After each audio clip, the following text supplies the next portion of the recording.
Welcome to Antelope Gymnasium on a wet Thursday evening. Valley. It's a Western Conference face-off with University of Missouri, City Cruise, and your Grand Union University. The Roos come into the solid of 13 on the season, 6-4 in athletic conference play. And the Lopes come in with a little bit of a discouraging 4-18 record on the season and 0-10 in the conference. Of course, look to turn things around and have some better luck in this evening's game. I'm Taylor alongside Al Larson. Yeah, pleasure, Taylor. Two different teams. The Roos won the WAC last year for the first ever. Of course, in the midst of finishing their building season. These two teams did play earlier, and GCU was actually able to force a set. The leaders pumped 21 kill, Carpenter 40-45, and GCU percentage was 2-4 compared to UMKC's 48. That's the second between these two teams this season, losing in the year 2-3 loss for GCU against UMKC. They look to turn things around. It's late season, Alex. There's always hope. Of course, GCU has 4 games left in the season. UMKC has 3 games. And if it's going to happen, I think it's happened this evening, Alex. Yeah, the weather's like normal tide is pouring. Right. And the crowd in the gym has taken their way over to, actually, I should say they began at your arena for the basketball game tonight, but are here enjoying them and hoping for some magic. That's right. And as we head over to the start of this game, of course, best 3 out of 5 into some action here. Score is 1-3 in these first few minutes of the game. Of course, see you wearing the home white uniform. The Kangaroos are wearing the away blue uniform. We do not have the score on screen this evening. We will keep updated as possible with the score.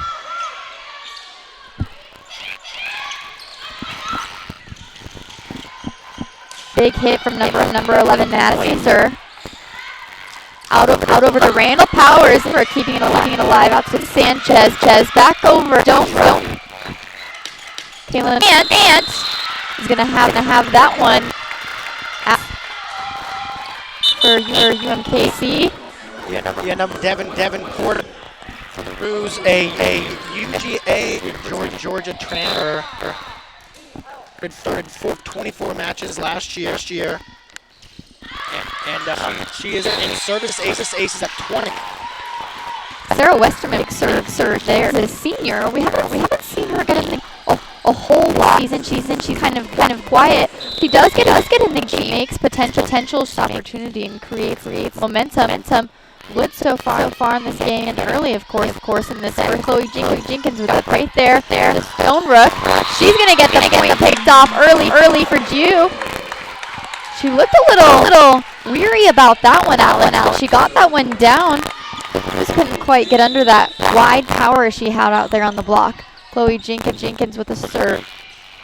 The difference between you here and a point GCU to tie it up, the difference between them and other teams coming in at a point like this in the season in conference play, the Lopes know that they're postseason champ. They're just playing relaxed. There's no pressure at all for these girls. That's right. It's right at that nothing to lose scenario. You're coming to crunch time. You're trying to get a record on the board as many games as possible. Had a rocky season, but these last few games, I think they're gonna get energy and really be building going into the last 2-3 games of the season. Ruse with a serve. Net play right there. Just gonna pick up that point. I believe that was a net relation, leading 5-5, tied on both ends. It's gonna be your GCU serve, Stone Rook. Here out over to the libero Star. Jenkins out over to Westerman. Yeah, just a little too hard. Got a lot of power coming on that one. Just over the line to bring Kangaroos Lopes out. Ahern in serving. We talked about having 20 service aces leading the team for the Roos. That's right. Net play there by a Carpenter. Kind of a tipped off hit there by Alicia Harrington for the Roos. Back in the corner. Kind of a exit out hit, but she's get that point. 7 for the Roos for the Lopes. Porter serve over to Chez. Back and forth. Alicia Harrington is going that one up once again. Kangaroos 8, GCU 5. Nice little job of putting that out of the defense. UMKC does a good job of not allowing its box. They use their power and they round around the opposite work in the net. Right. Number 7, Randall Power force back into GU. It's gonna be Jordan Sanchez with the GCU serve. GCU trailing 6-8. Nice big serve by Sanchez. She's our house, Alex. We talk about again and again at these games. She really gets a momentum built up. Not in her hits, but in her serves. That was a great start. Sanchez, a key contributor in last match between the Roos. 15 kills. She's gonna need to play her best here tonight in order to snap 17 games. This did. Tip off there. Emma Hagdorn. She gets some vertical right there, Alex. She jumps very high. A taller as well. Stands at 6 foot. Only a freshman. I'm sorry, she is actually 6'2" and a redshirt senior. Getting a little mixed up on my roster here because she looked a little taller than 6 feet, but she gets some good depth for such a tall player. Going to be Hannah Hicks, the GCU serve. Ruse by Brandt. up by Harrington over GCU. Going to get that one. Just can't quite back for it. That's going to leave the Roos not 9, GCU 8. Great there by Sadler. Company. UMKC 176 total block to their opponents 130. They do a great capitalizing. Right. Adams acquire as well this year. She's a freshman from Washington. Starting this game, Alex. That was a great play by expect from her this. Well, we talk just playing loose and not having any pressure, and that's what you're really going to see. Some of the bench players, you're going to get a leaper into the bench as the season winds down. And these players come. You are going to see a little bit of because of their limited time from the past. However, not really too much pressure to win as far as the final result. It's immediate results of what they do and the effort they put in. Absolutely. Now do you think Kona is trying to train some fresh players to bring a new momentum late into the season? Absolutely. And with any team, you start seeing injuries in your, the seniors and the older, the veterans on the team. And as the season will wind down and you kind of start to look forward, you want to usher in the youth and kind of start to develop the change there as GCU will tie it up. Huge rally by both teams right there, but yes, GCU getting the advantage on that rally, bringing the score tied 10-10. Now, Alex, you mentioned some injuries. There's been about five to 6 injuries throughout this entire season, really bringing out Natalie Tardy in the middle of the season. Other key players have been on due to injuries. Do you think that affected kind of their losing season? Oh, absolutely. A key player like Tardy, your kill leader up until when she got her. It's definitely going to have a huge impact on in your game plan, but what they've needed just someone to replace Tardy and step in for the injuries and just give it their all. And Catrice Pond has done that. She has surpassed Tardy in kills. She now has 165 on the season. So Catrice Pond has done a good job of stepping in, and that's something that head coach Tim Nolan likes to see. It's just next man up, next woman up in this scenario. And that's important for the growth and the development of the entire women's volleyball program, to be able to see new players step in to fill key player roles and be able to carry that momentum. That'll be a good growing aspect for next season as well. It's going to be number 1 Regan Spiegel for the Kangaroos with the serve. They lead 13-11. You see that last kill by Devin Porter. You wouldn't be able to tell she wasn't the kill leader by that, and a great dig on the near side there by Regan Spiegel for the Roos. Huge hustle play by the Roos right there, reaching all the way out here to the scores table to keep that one alive. Porter again with a huge hit, but GCU keeps it alive. Hannah Hicks nailing it down. They get quite under it. Digging that one again. They're not going to let these opportunities get it without a block on the net. I mean, the Roos are doing a good job of keeping their hands up. Sanchez and Carpenter playing a dual little match right there, looking so solid. Chloe Jenkins with a little miss up, couldn't quite get that one continued in, hit it out of bounds, but that is a great little play. Great teamwork effort by both sides right there. Kangaroos lead 14-11. Can't fault Chloe Jenkins there. That was a hard swing. Carpenter's going to reach out for that one. Not quite getting it. UMKC 15-11. Timeout here on the court. And we see a timeout, making head coach Tim Nolan kind of change his strategy up here as we are midway through set number 1. But UMKC has done a tremendous job GCU early and finding spots to capitalize on kills. And that's something that GCU in the past their opponents have come in and started lackadaisically, for a lack of a better words, and you're not seeing that out of the Roos here tonight. They are capitalizing. Absolutely. Like you said, that's a familiar trend. We saw that with a few other opponents early and even midway through the season, coming in, playing slowly into the first set. GCU capitalizing on that in the second set and then falling short later into the game. But we're seeing a pretty evened out match this evening on both sides. Score is now UMKC 15, GCU 11 with about 5 seconds left in this timeout.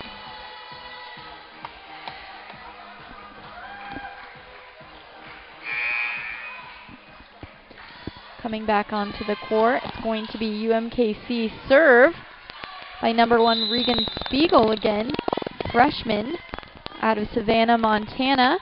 Stands at 5'3", a little bit shorter than the rest of her tall teammates.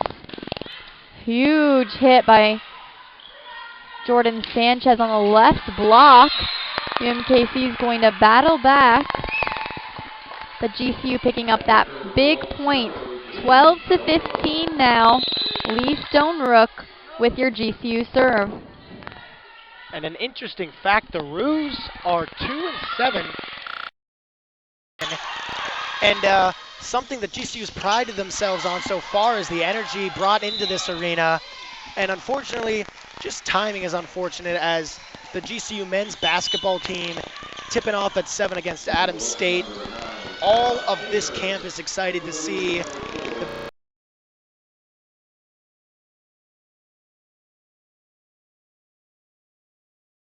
new team and something new. So, but still on the road, and hoping the fans that are here can will their team to victory. That's right. We thank all of you, of course, for tuning in to GCU TV this evening, of course, with that basketball game going on at 7 as well. But like you said, we do always have great energy here in Antelope Gymnasium, and the ladies still as excited and full of momentum as usual, as like we see even with a smaller crowd. We're going to head to a timeout right here. UMKC leads GCU 17-12 late into this first set.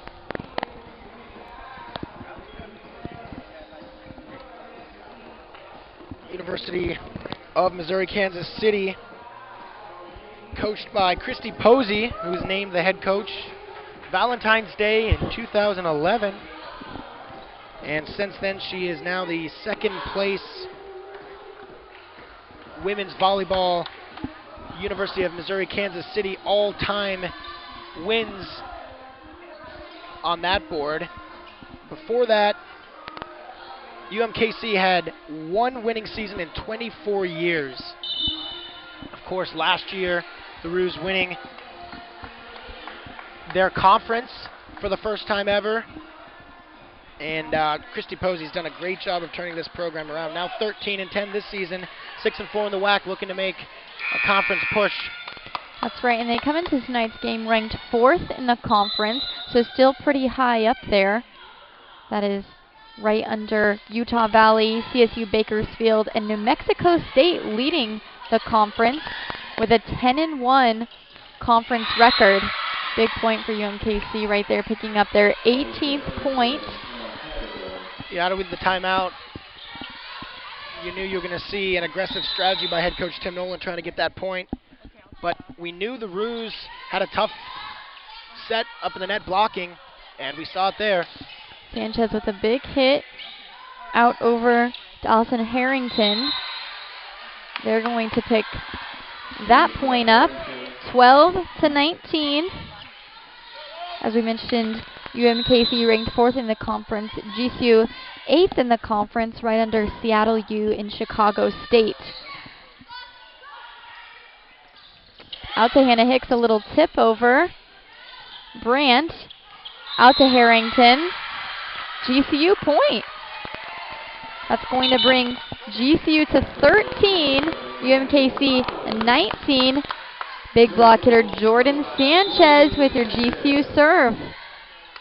Yeah, well, a couple of things to keep in mind here. GCU has lost their last 2 matches 0-3, so they're really looking to win a set here. Mm-hmm.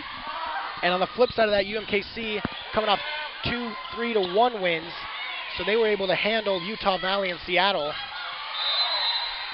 That's right, and we talk about it always with volleyball. It's important that first match, you know, you want to come out strong, you want to have that momentum and get that victory early on into the game. It's hard to come back from a loss in the first set. Yeah, you're exactly right, and it's something that you don't see necessarily in soccer.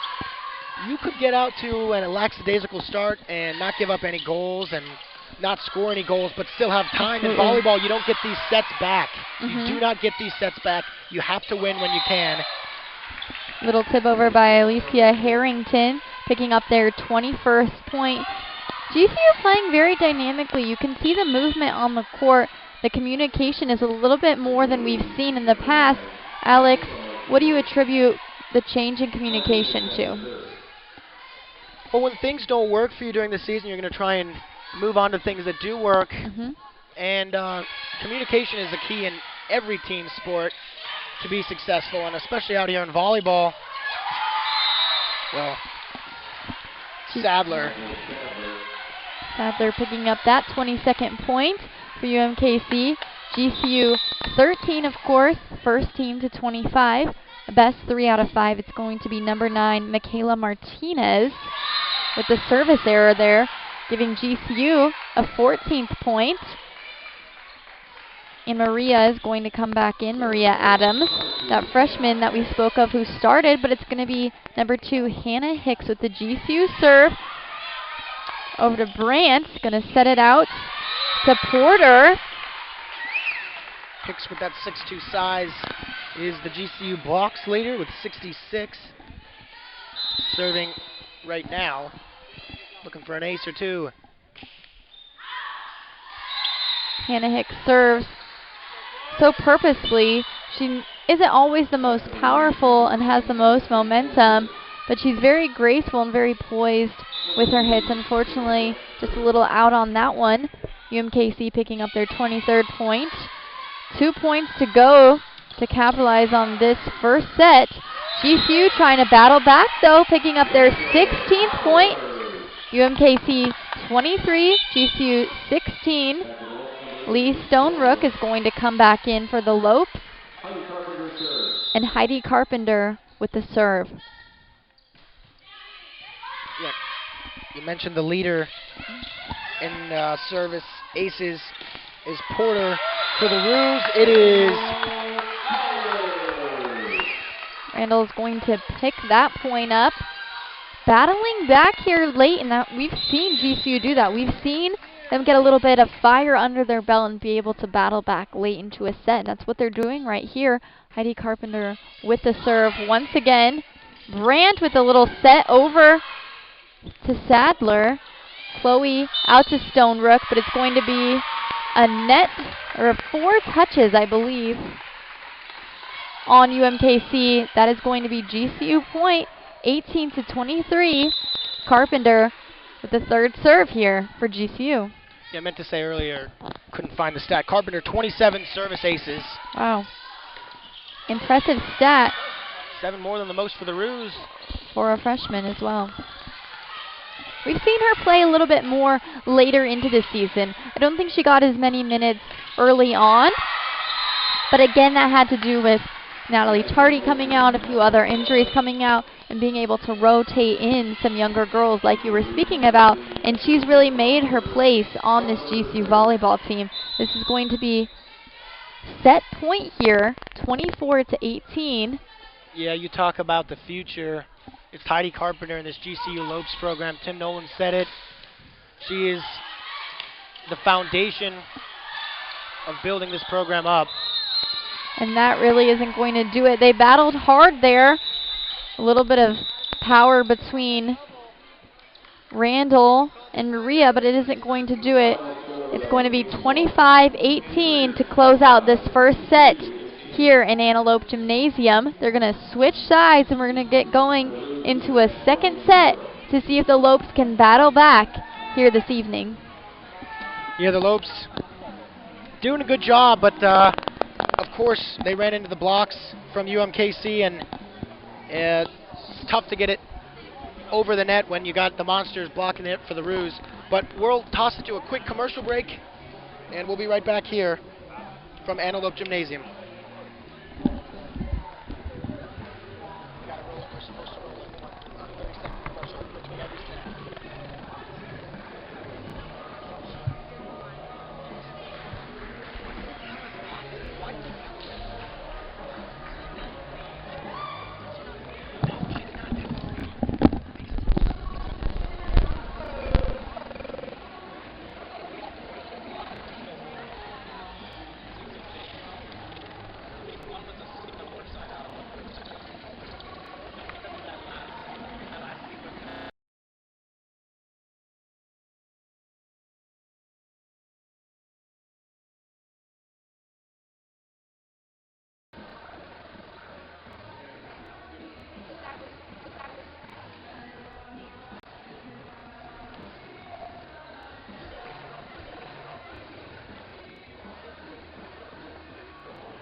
And welcome back to Antelope Gymnasium. Here we just finished the first set.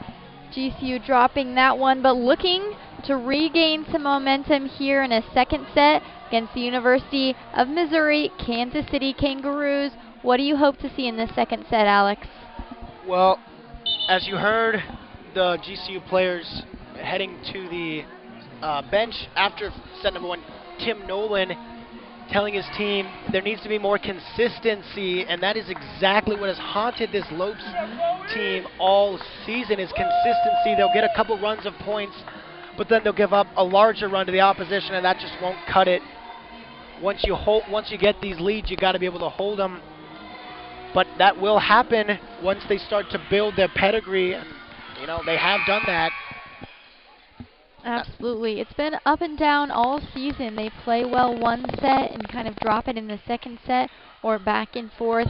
They have great dynamic when they get together. They have great communication. We've seen that this evening as well, early into the first set, communicating thoroughly.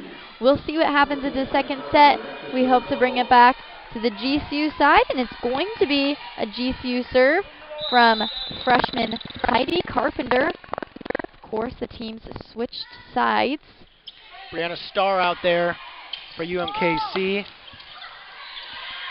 Brant, Harrington, Porter, Sadler. Sanchez with a hit out wide. She got up very high on that one, but just a little bit too much power off the block. UMKC picking up the first point in the second set will be their serve by number 3, Adasia Bromberger, junior from Omaha. And she's going to pick up a service error there. 1-1 now in the second set. GCU really needing to pick up some momentum and score early on this Missouri Kansas City team. Sarah Westerman coming in for the serve. You spoke earlier on the lack or the technical difficulties and how we have no stats here. I'd be interested to see GCU's hitting percentage coming off a road trip versus New Mexico State and Rio Grande Valley, University of Texas Rio Grande Valley, where they hit .099% versus 306 versus the Aggies, and then versus the Vaqueros it was 110 versus 291. And when you let the opposition attack so high with such success, and you don't convert, not going to be able to get the wins. GCU picking up a big point at the end of the court there. Kind of a close call, picking up a 2-2 tie. Chloe Jenkins coming back in for the GCU serve. She's wearing the purple libero jersey this evening. Huge outside hit by number 10, Madison Moiser. She's going to pick up that third point for the Roos. Number 1's Regan Spiegel will come back in for the Roos for the serve. Little 5'3" freshman. Mosier played in all 28 matches. Was first team all WAC 2015. Set out to Sanchez. Little reach by Starr. Back over. Chloe Jenkins out to Stonebrook. Big block by number 6, Emma Hagdorn, and number 11, Devin Porter. Porter being an all-star on all sides this evening, Alex. What a complex player she is. I mean, just look back to the last meeting. Hagdorn and Porter 17 kills, and they had 4 players with 14-plus kills. Hagdorn leads with 247 this season, and then Starr that dive earlier, 301. Porter with another hit there. Stonebrook with the GCU serve. The Roos leading 4-3. Bromberger with the pass out to Brandt, and that is going to be in, I believe. Yep, UMKC picking up that point, 5-3. Alicia Harrington coming back in for the Roos. A good job by Brandt calling off Porter from all the way across the court, saying mine, mine, mine, not allowing any confusion. Chloe Jenkins with a little outside pass. Harrington with it over. Brandt out to Hagdorn. She gets such vertical. Harrington with the hit. Jenkins picking it up nicely. Emma Ahern out to Sanchez. Back over to the Roos. And that's going to be a big hit by Hagdorn again. She gets so high, Alex. Yes, she does, and there's no surprise why she's averaging almost 3 kills a set. I mean, and she swings extremely powerfully. She has a nice, quick-witted hit there. She brings it back so fast, you can't even see it coming. Honestly, it looks like she's going up with no hit, but then she comes back with such fury. Truthfully, the same can be said for Devin Porter. She's done the same tonight for the Roos. Sanchez out to Starr. Back to Hagdorn. She's going to have a right outside hit. Harrington over to Sanchez again. She's going to hit that one out. If we can get Sanchez on that block more consistently, she's hit it out about 2 or 3 times this evening. But Alex, when we get her on a consistent block and we get her hitting, she really can't be stopped. What's it going to take for her tonight to really step up and bring that consistency? Right now, the Roos are doing a great job of receiving everything. They're not making a lot of reception errors, and that's making GCU return it more, and they're making a young team and an injury-decimated team make plays, and that's not going to happen all the time.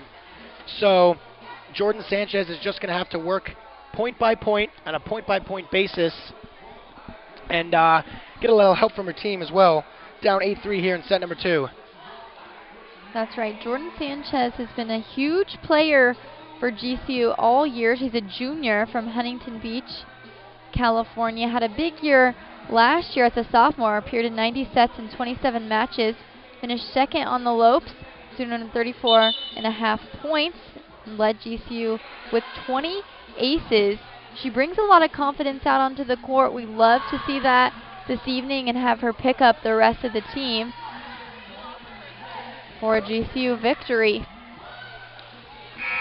Hopefully they can get some going off the timeout here.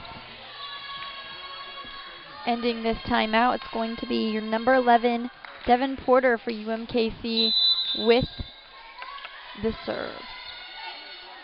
Porter, 6-foot junior out of Iowa. Sanchez on the block over to Porter. set over by Brandt. Chloe Jenkins going to pick it up. Sanchez again out to Porter. Brandt over to Harrington. Ahern picking it up nicely. There we go, Jordan Sanchez with the hit we wanted to see. Maybe she heard us talking about her, but a great hit into middle court, picking up a 4th point for GCU, and Randall Powers is going to come in for the Lopes. GCU just able to keep sending it back, making the Roos move, and finally made it make a mistake. That's what we're going to need to see. You saw them open up that space right there, and I don't know if she was reading for that or looking for that, but she hit right there and saw that gap and allowed for that point to be picked up. It's going to be number 6, Emma Hegdorn with UMKC serve. Now, part has to be contributed to Christy Posey, but from what I've seen, Harrington, Hagdorn, and Porter all get so high over the net that the trajectory of the ball is not giving the Lopes enough time to get underneath it. That's right. They come down with such depth. Those 3 to 4 players, really the consistency between them as well. It's hard, like you said, for GCU to really get underneath and really keep their eye on the ball as well. Hannah Hicks with your GCU serve. Porter out to Brandt. Huge hit by Harrington. Hicks going to pick it up, back over to Porter. Brandt out to Harrington, and that's going to be picked up for UMKC. 11th point. Really all these Rue players this evening playing consistently, Alex. One of the best opponents that's played in these first 2 sets here at Antelope Gymnasium this year. This Rue's team is well-rounded right now. You wouldn't be able to tell that they don't do well on the road because they are playing so hard right now and so consistently, making little errors, really picking up a point almost off of every play. Right, just like you said, the main thing that you said, making no errors. That's really something that you've can see the Roos a little bit more experience than the Lopes on the court here, and now they're starting to put it away. And what it comes down to as well, I feel as if people will look at the GCU record saying they haven't played well all season. And it's not even that they haven't played well, but it's that they've made more mistakes than perhaps other teams, such as UMKC coming in here playing well, GCU playing well, UMKC just making less mistakes, and they're capitalizing on that. Again, that comes with being young. Youngsters going to make a little bit more mistakes. Then Hagdorn, who's a redshirt senior. Moser's a senior. Porter's a junior. It's going to be Powers with the GCU serve over to Porter. Brandt, huge UMKC hit by Madison Moiser right there. It has, again, it doesn't seem like GCU has had a chance to even get under the balls to dig them with their hands because of the speed of the kills from the Roos. They move the ball between each other just as quick as they move the ball over the net as well. We're a little bit more slow off the block and off the ball. They're so poised and so precise with where they aim the ball. GCU just has no time to react, as you were saying. Net violation. GCU 14-7. Brianna Starr with the UMKC serve. They lead 14 to GCU 7. Chloe Jenkins with a pass out to Sanchez. Hit over the net. Brandt out to just again another hit by Hagdorn. She is unstoppable this evening. Really, when she gets the ball on that right side, there's no stopping her. She gets so high, she's so precise, and it comes railing down, Alex. GCU trying to find another formation to try and cover this kill because it's not they can't find an answer right now. They're going to make a little bit of a transition, bringing in number 20, Emily Christensen, junior from Tucson. She stands at 6'4", the tallest on the GCU team. There was a mistake made by Mosier as that one is out, and so now GCU just needing to build up the points that they can get and try and make a run happen. That's right. really try to advantage on the UMKC mistakes, as they don't make very many, but that's going to be critical in scoring here, is to capitalize on their mistakes and bring that back into their court, capitalize off the serves, and make as little errors as possible. Number 1, Regan Spiegel, the UMKC serve. She's going to have another error. I wish we had our stats up. She's had a few service errors this evening.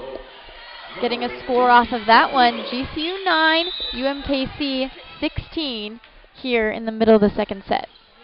It's crucial for GCU to just learn from their mistakes that they make this year and not make them again in previous matches and next year, and let the opponents make the mistakes. Because we've seen if they let the opponents make the mistakes, they will make mistakes, no matter how much of a hot streak they're riding. Porter with a big hit there, a little too hard. GCU getting that point, 10-16. She's going to try again. Out to Westerman, over to Hicks, and she's going to get that one in deep into the back middle court there for Hicks.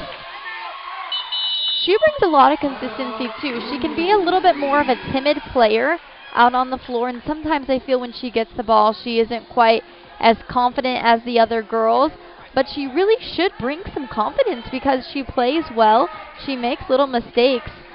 She makes less mistakes, than some of the other outside hitters, and she really can be a little bit more consistent than Sanchez and even Powers. Yeah, that's right, and we talked about Hannah Hicks and her height, 6'2", one of the tallest on this roster, 66 blocks. She should have that confidence because she is the block leader on this GCU team, and for that to happen, something's got to go right, and so she's been doing something right. So yeah, as a junior for her, it's going to be important for her not to get into her own head and beat herself mentally. Absolutely. Coming out of this timeout here, UMKC leads 16 to a GCU 11 in the second set. Of course, if UMKC wins the second set, they will go into a third set, and that might be game for GCU this evening. They're keeping their hopes alive, though. They're battling back, and there's hope yet, Alex. Tons of volleyball left. 16-11, this match far from over. Porter to Brandt, back to Porter. Out to Spiegel. And Hagdorn with the hit there. Her number will be continued to be read all evening, picking up the 17th point for UMKC. It's number 11, Devin Porter, your junior out of Iowa, with the UMKC serve. Out to Westerman. Sanchez picking up that one on that left side block. Randall Powers coming back in. We need to see her confidence. We need to see that consistency and that power. And we know she can do it. We've seen her do it all season long. She is going to have that serve as well. Brandt over to number 4, Alicia Harrington, picking up that point for UMKC, leading into their 18th point, and it's going to be number 9, Michaela Martinez, coming back in for UMKC. Talk about the age of each team. And looking down the Ruse roster, you look at the star players such as Hagdorn, Mosier, Brandt, senior. Those girls are going to be graduating for the Ruse, whereas you look down, you see Hicks, Sanchez, Powers, Carpenter, Ahern, freshman, junior. You know, they even junior, still one more year, and a year that's going to be crucial for them to try and win the WAC and take the conference. That's right. When they look back on this year, they're going to see it as a building year. They're Absolutely. going to see it as a learning year. Right. And there's nothing but good things to come, and I think that's what everyone needs to see out of possibly a disappointing record this year, but something to look forward to, and there's nothing but bright things ahead into the GCU future. Unbelievable job of keeping that one up and getting a Ruse point, but yeah, to speak on what you said, absolutely, this is got to be viewed as, you know, depending on your success next year, as this is the reason why we are so successful this year is because of the toughness and the adversity we faced last year. Randall Powers picking up a huge hit there in middle court, frustrating Porter. We haven't really seen her show any emotion all night, getting a little frustration out of her. It's going to be a GCU serve now for Heidi Carpenter. 20-14 here in Antelope Gymnasium. UMKC leading 20-14. See, if Carpenter was a senior, you'd say you can't be getting these service errors into the net, but she's a freshman. So much time to figure it out and perfect it. And that's the great thing about Carpenter. You know, she makes little errors like that, but overall she doesn't play like a freshman. She plays very experienced, very composed, very confident for a freshman, and she makes power moves as well. Oh yeah, she's had to, and she's been looked upon for this team as a leader because of her success. So, and like we said, we've seen her play a lot more later into the season, not as much early on, but being able to transition and opening up the opportunity to come in for Natalie Tardy and a few of the other ladies who were injured, she's been able to build up that confidence, and that'll be nothing but a growing experience for her going on into the rest of her career. Yep, same with the whole team.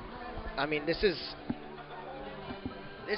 an exciting time to be a fan of the future for GCU. I mean,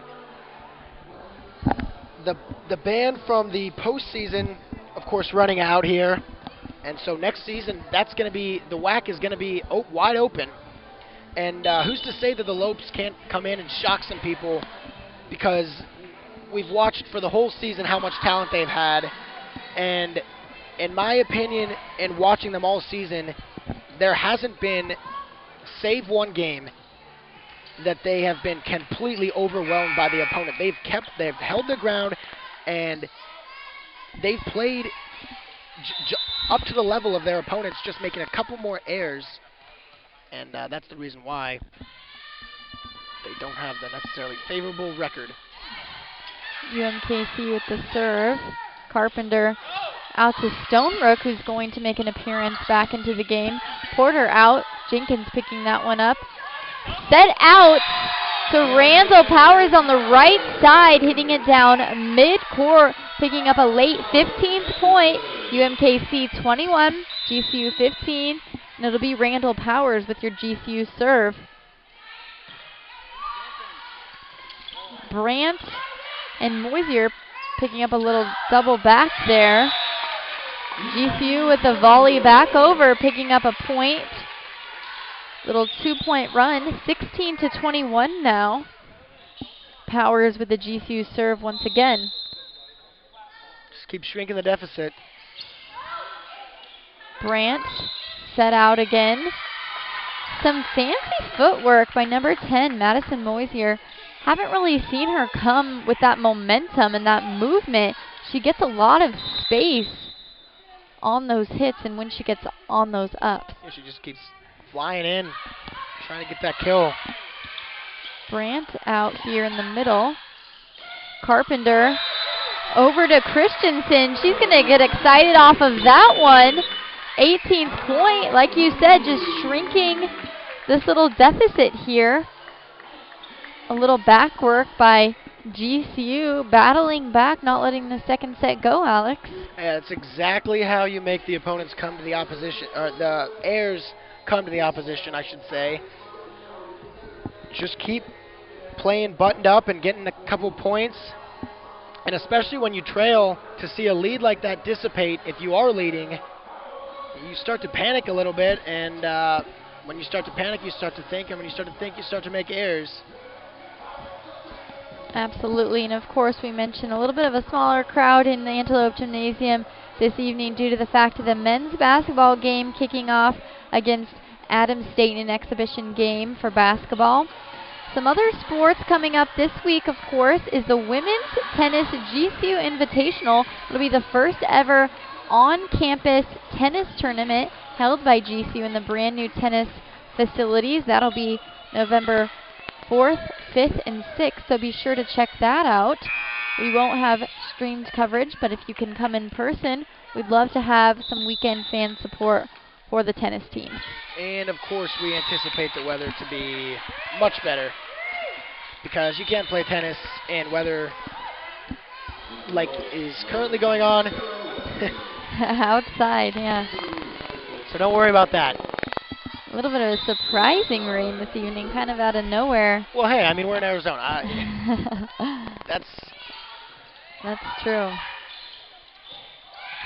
Sanchez out on the left side block, picking up that point, bringing some late momentum into this game. 19-22. GCU still trailing, but closing in. 6-1 run for the Lopes. Jenkins serves. Jenkins with a serve. Brandt with a pass. Out to Porter. She's going to have a little error there. It looks like she kind of got a right side hand on that one. Couldn't get a full contact. Missing the net really there. 20-22 now. 7-1 run, and the coaches are flustered here on the Roos bench. They are starting to panic.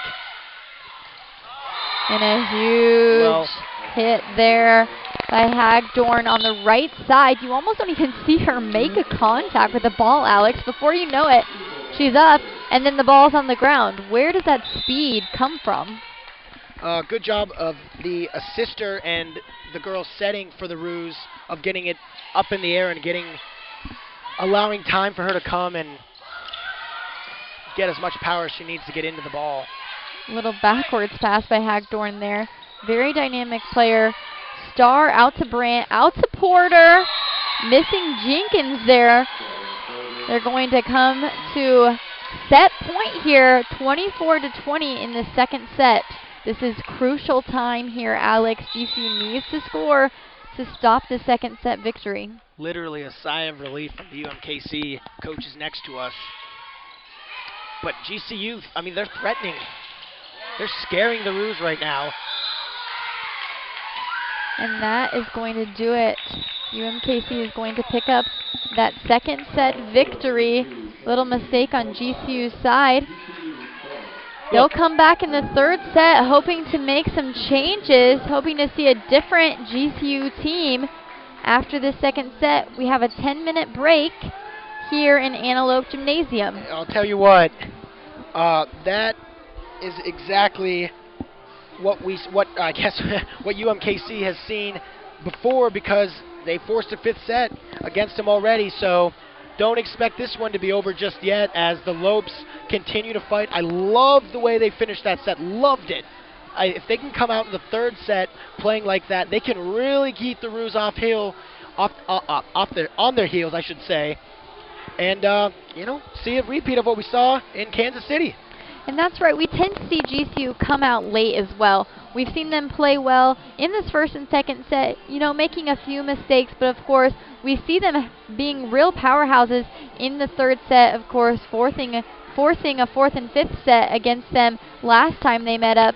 So no hope lost here. We still have a lot of games to play, like you said. GCU TV original series Finding Tatum's Purpose shows what it's really like to live the Lope life. The documentary series follows Tatum on her journey at GCU to find her purpose. Watch new episodes on our YouTube page at youtube.gcu and at gcu.tv. For a quick get to know Tatum, she answered some of your questions. Take a look. Hi, I'm Tatum, and I'm doing a project with GCU called Finding Tatum's Purpose, and I have some questions from you guys that I'm going to answer, so let's get started. I was born and raised in Scottsdale, Arizona. Business management, but I now added a minor in marketing. Or my celebrity crush right now would probably be Dave Franco. I don't know if you could count it a hidden talent, but I can. My cousin, my sister, and I, we were the Powerpuff Girls, and so I was Blossom, and that's all the questions that we have, so thank you for watching.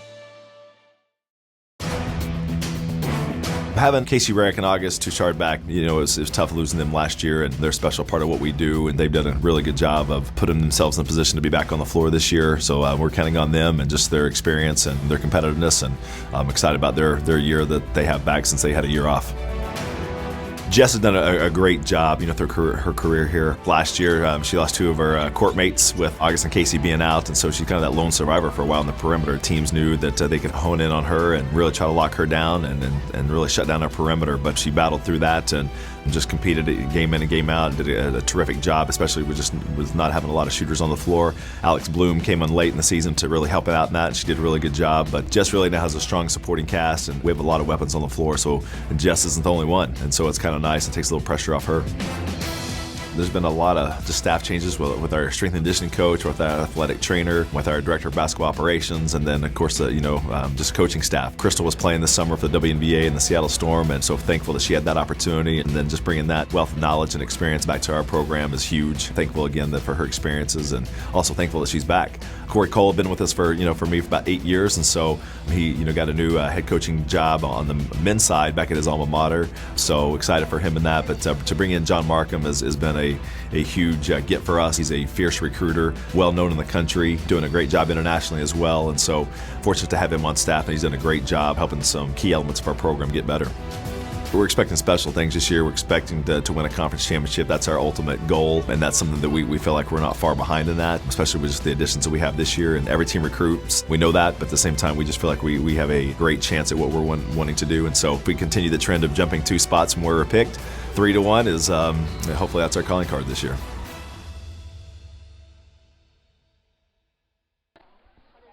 And welcome back. That was Questions with Tatum and your GCU women's basketball team. The basketball season kicks off, of course, tonight with the men playing against Adams State Grizzlies. Tune into that game now on GCU.tv and watch the women's game November 8th against Western State Colorado University. GCU has had a rich history of athletic success and is continuing that trend. Here is the university's path to Division I. Grand Canyon University is in the midst of a historic transformation that is creating positive, inspirational changes in the lives of its students, faculty, staff, and local community. From its humble beginnings in 1949 as a small teachers' college to today, GCU has transformed exponentially. GCU's beautiful campus in the heart of Phoenix, Arizona, is home to 9 colleges, over 200 academic programs, and more than 17,000 of the best and brightest traditional students. Growing up in Phoenix, I can remember the 70s and the days of Bayard Forest and the basketball and listening to the NAIA tournament, and you go in the 80s and the baseball, and it was fun because at those times Grand Canyon was playing ASU and they had a great baseball program as well, and we were going head to head. So this is like a national progression for us from a NAIA to a Division II, now to Division I. We had established a reputation as a Division II school athletic program. We won 2 Directors' Cups in a row. So we were the best Division II athletic program in the country. People were comfortable with that. What's going to happen if we try to transition to Division I? Is it going to be a period of time where there's going to be a lot of losing, there's going to be a lot of sacrifice, it's not going to be fun? I think people were very nervous about that. Well, our swimming program is ranked in the top 25 in the country. Our baseball team had a top 35 recruiting class. Our men's basketball program got a top 25 vote last year and was ranked as high as 9th in the mid-major poll. We're leading the Western Athletic Conference in grade point average from an athletic perspective. We're getting the kind of athletes that are going to be good students, they're going to be good citizens, they're going to reflect positively on the institution and what we're trying to accomplish, and by the same token, they're really good athletes. So we expect to be in the top 25 in everything that we compete in, and we're moving very aggressively in that direction.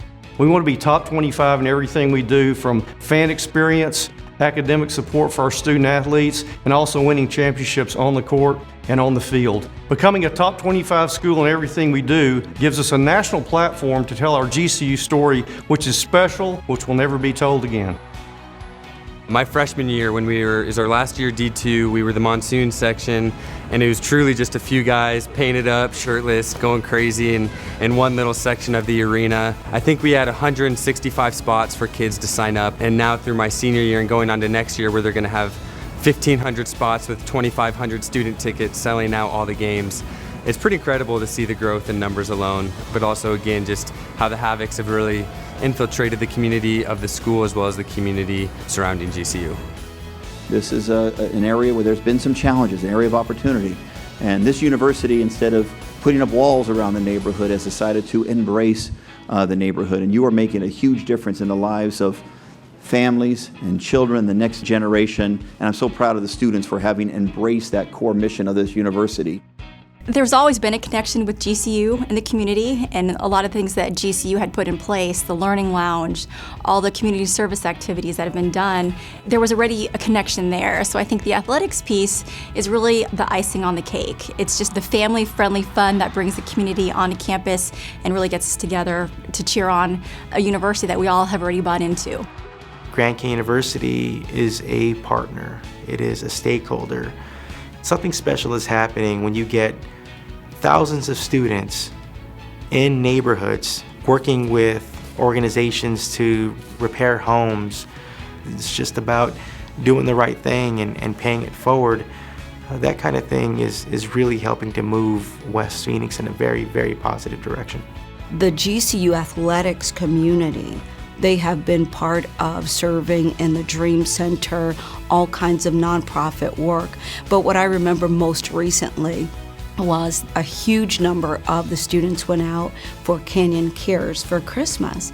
There were over 300 families who were so inspired by the work that the athletes were doing, giving them toys and talking with them. And I remember a number of the athletes were like, well, it's our honor to serve. It's who we are, and you guys give to us, so why shouldn't we give back? So they're very engaged.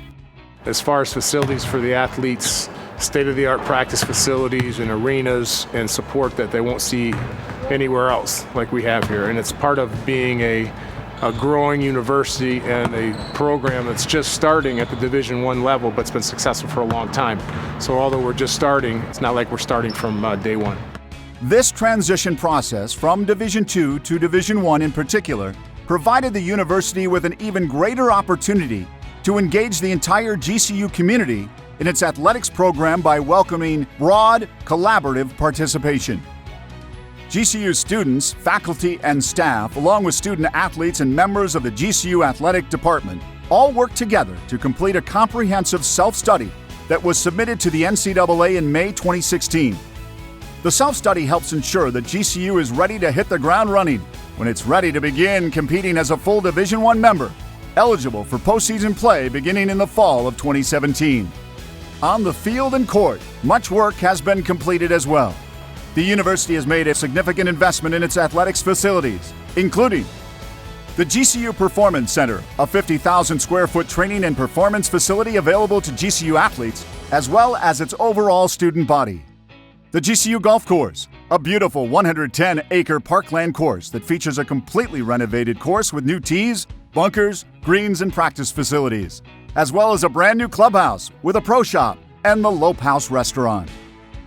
The 6,000-seat GCU Stadium, which serves as a home for GCU men's and women's soccer programs. The GCU Student Athlete Academic Center, where student athletes have dedicated facilities to receive academic support. And the 7,000-seat GCU Arena, which is home to GCU men's and women's basketball programs and the stomping grounds for the GCU Havocs. This is history in the making. We are the Lopes Rising.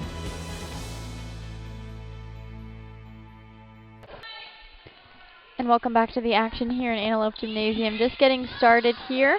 Lopes back on the right side, UMKC on the left. UMKC picking up the last two sets. GCU now down 2-0. Best 3 out of 5, Alex. What do we need in this third set? If you missed us in the first two, GCU's rate of play has risen incredibly. Their aggression and their conversion has been better than it has been all night. Of course, that's going to be crucial if they're going to want to come back and force a set 5. Carpenter with the big set over to UMKC. Porter out to Jenkins. Randall getting that one up to Brandt.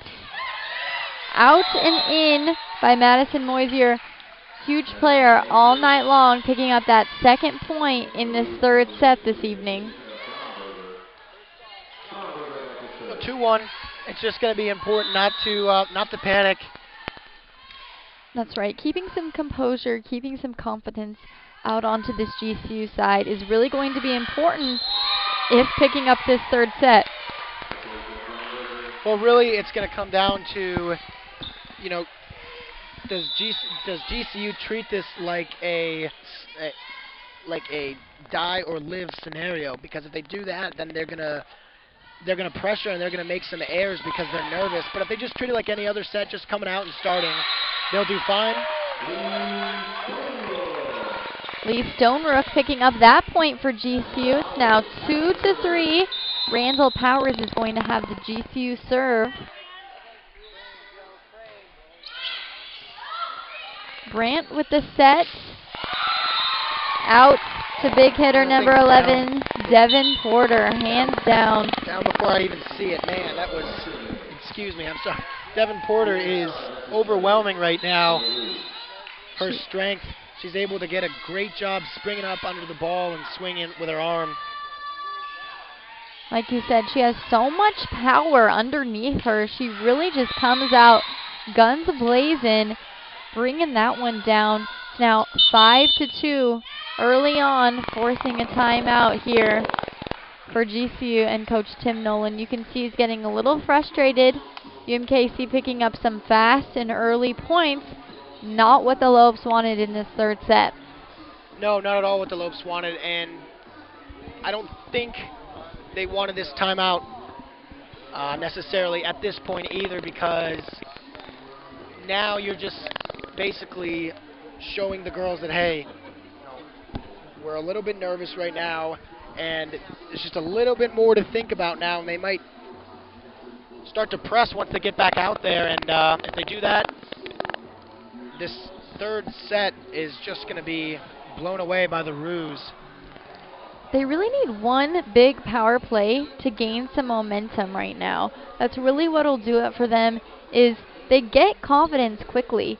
You see Randall Powers, Jordan Sanchez, even Hannah Hicks. As soon as they do something well, as soon as something comes together correctly, they get this whole burst of energy, this whole newfound confidence, and if they can make something happen right now to carry some momentum, I think they might still be in this game.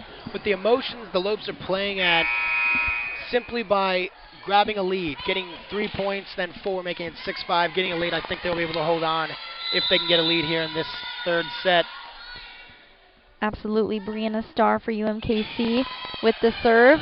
Sanchez out to Carpenter, and that's going to be Lee Stonerook with a nice little hitter on that right side block.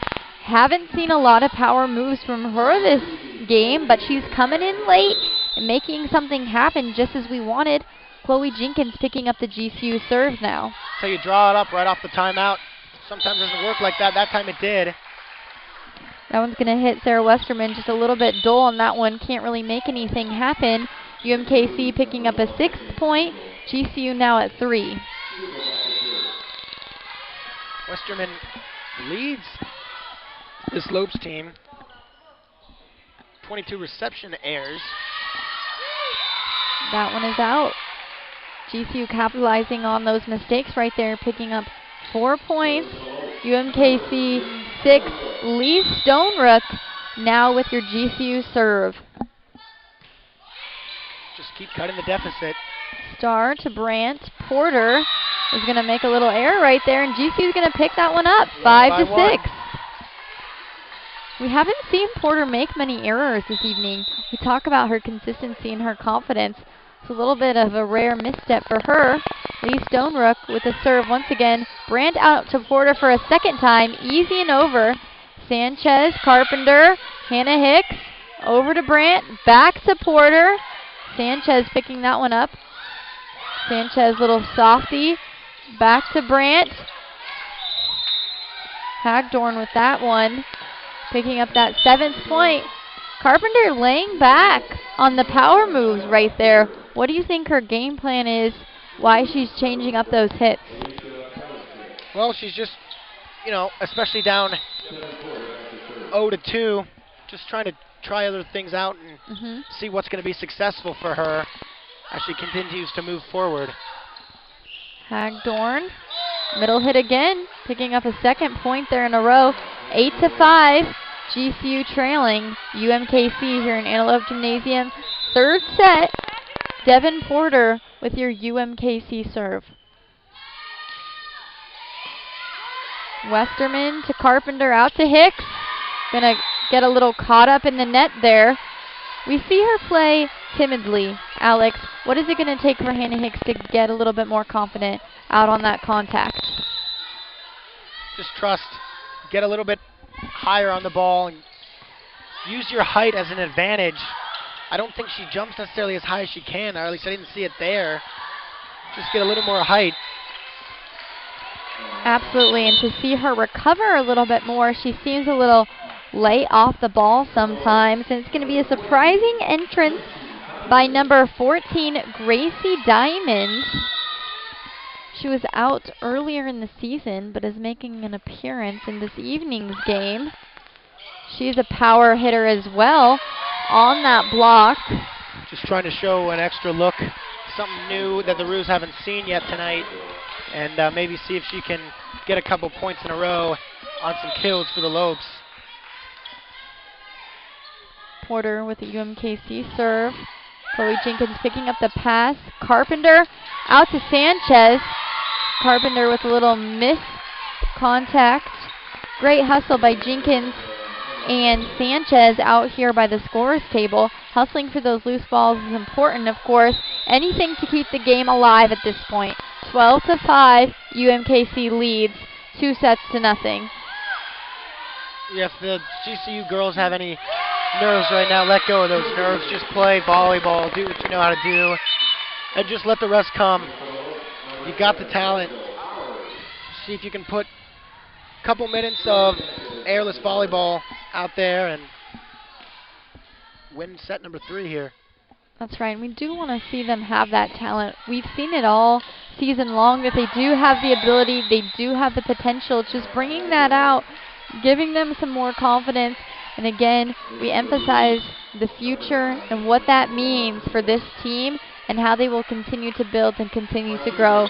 And we are seeing a lot of potential in these young players and these individuals. And it's about these learning experiences and about these games, just as tonight. Chloe Jenkins not getting a good touch off that contact. UMKC 14, GCU 6. Midway through this third set. Well, this lead's getting a little too big here.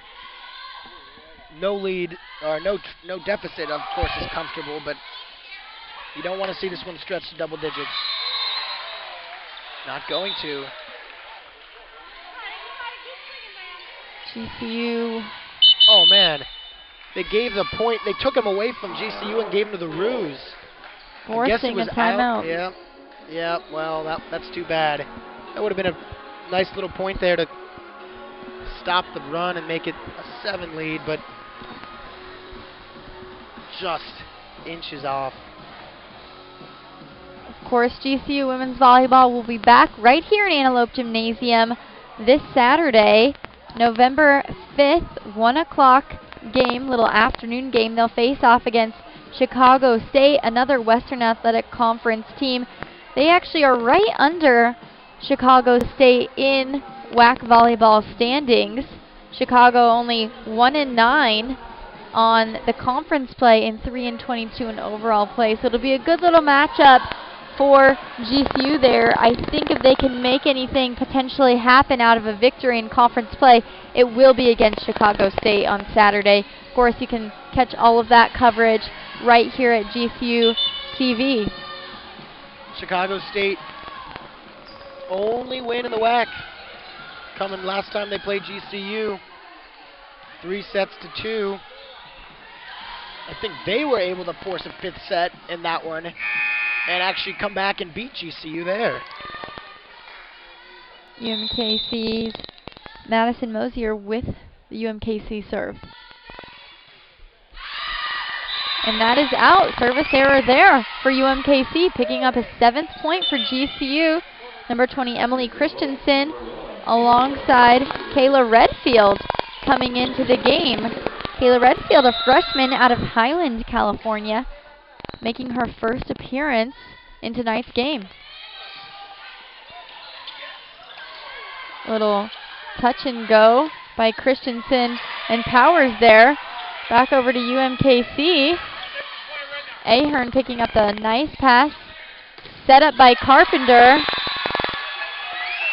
Randall Power picking that point up for GCU. 8-15 now. Well, I like the effort of Alicia Harrington there for the Roos earlier, but fortunately, the Lopes able to capitalize off poor positioning there. Sanchez out to Brandt. Harrington, Sanchez picking it up. Power on this block. Blocked over by Brandt. Carpenter setting it up. Porter, Brandt, Carpenter out to Redfield. Volley here in Antelope Gymnasium.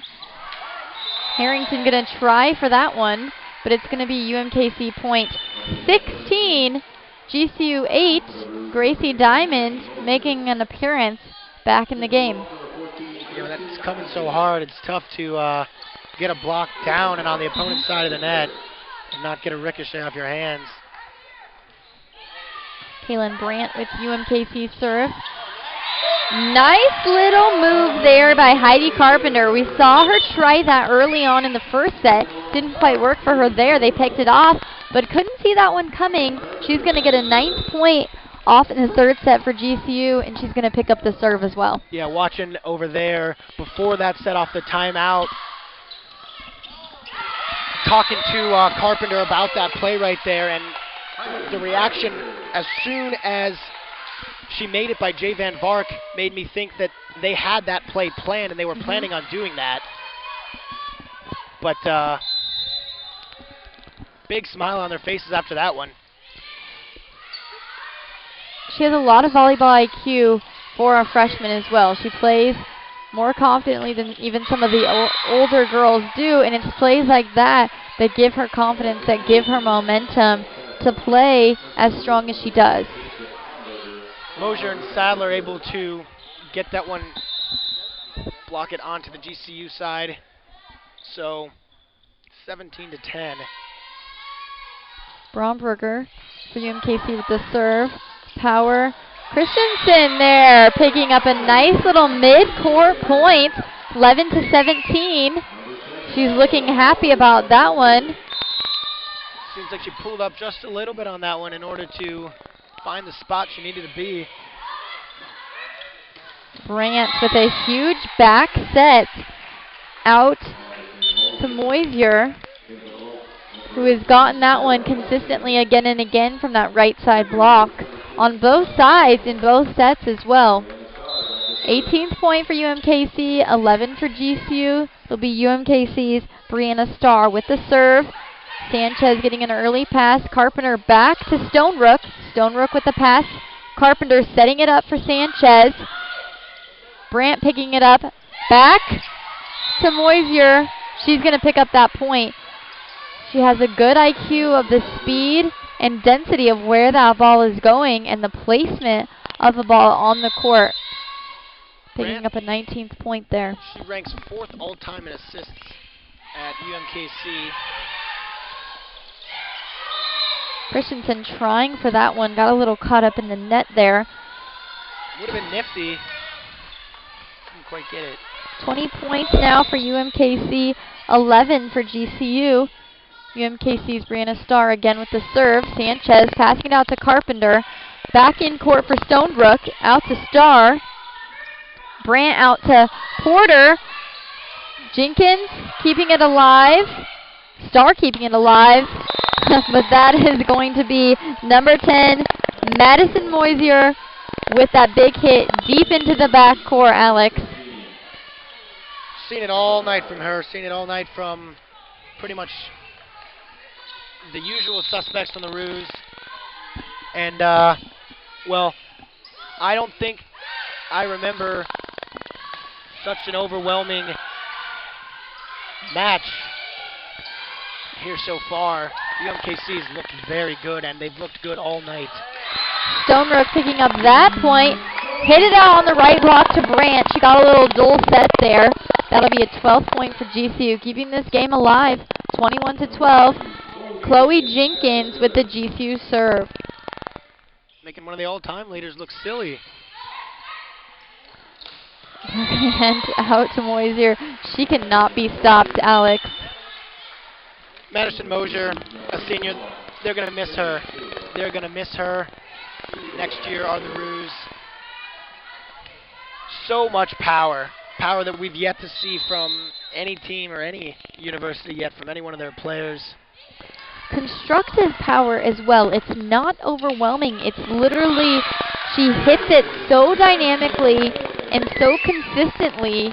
It really is just this built-up power that she can contain and carry out and execute so accurately for this UMKC team. Like you said, they're going to miss her next year, and they've played truly well this evening. 22-13 against GCU. Number 9, Emma Ahern, is going to come in late into this third set. Porter serves, and Porter's been very good as well for the Roos. Jenkins keeping it alive. Out to Sanchez.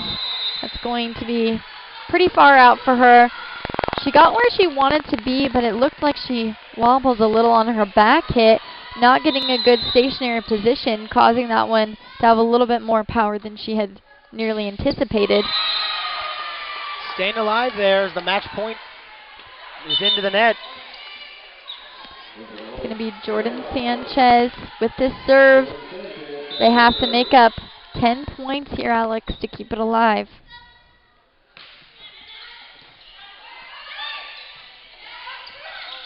Jenkins. And it's going to end right in front of us. 25-15 is how set 3 finishes. 0-3, that is the third 0-3 loss in as many matches for them. They'll drop to 4-19, and game really just dominated by the Roos. We moved to 14-10, a 3-7 road record. You have to give it to UMKC. They have so many dynamic players on their team. Hagdorn, Harrington, Porter, Mosier, all played so well tonight, all played so consistently, played a small amount of mistakes, and really there was nothing that GCU could have done differently to stop this powerhouse of a team. Yep, just running into a tough opponent. But the Lopes' next game is this Saturday, November 5th, when the women take on Chicago State. The first 250 fans will receive free GCU headphones. Of course, if you cannot attend in person, catch the game live on GCU.TV at 1 p.m. Tonight is the men's basketball game. Get over there and catch that if you're on campus right now. If not, catch it out on GCU.TV.